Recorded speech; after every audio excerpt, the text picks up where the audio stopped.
بسم الله والصلاة والسلام على رسول الله.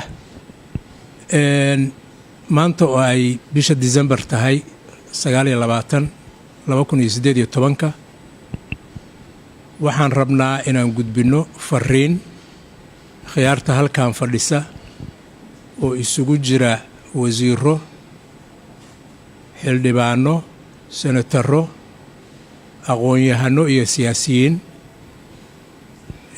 inaan gudbino fariinta ah inaan safar u nahay dhulka dhibaatadu ka dhacday oo ku aadan Galinsoor oo ay beelaha walaalahaahi ay ku dirireen dhibaatada badanina ka dhacday inaan u tagno la soo wadaagno tiiraanyada iyo murugada ay u dagaalkaasi ku reebay inaan ka shaqayno inaan dadkii iyo cuqaashii iyo waxgaradkii isugu yeero si xabadda loo joojiyo dagaalku u istaago kadibna loo abuuro jawi ay dadku ku wada hadli karaan oo xal nabadeed lagu qaato.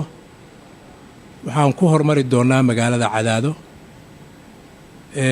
intayadan oo gaar ahaan madaxweynaha iyo prime ministerku ay u soo xil saareen inay galaan nabadeynta beelaha meeshaas dhibaatadu ay ku dhex martay ayaan waqti dhow oo daqiiqada ka dhiman yihiin u duuli doonaa haddii aan la yidhaahdo annagoo rajaynayna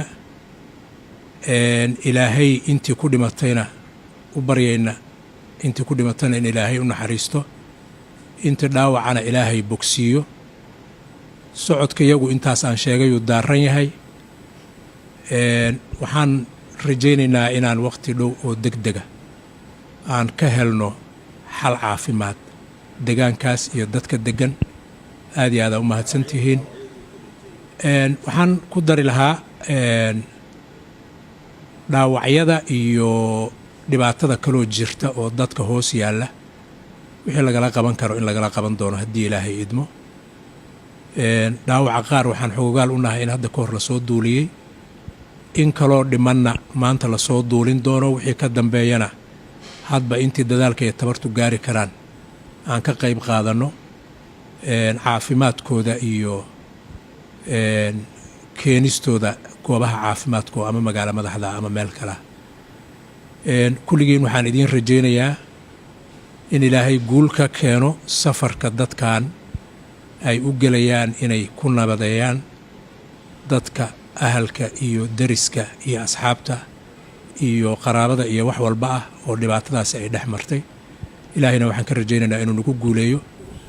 arrinka galabta aan u soconno waa colaaddii ka dhacday dhinaca Galinsoor, gaar ahaan ka dhacday agagaarka meesha la yidhaahdo Kaxandhaale.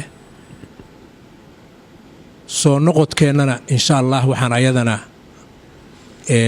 geli doonaa oo aan xal ka raadin doonaa inkastoo haddaba aad loola socdo oo loo diray ciidan kala dhex gala labada beelood oo ku diriraya iyaguna xuduudka Hiiraan iyo Galguduud oo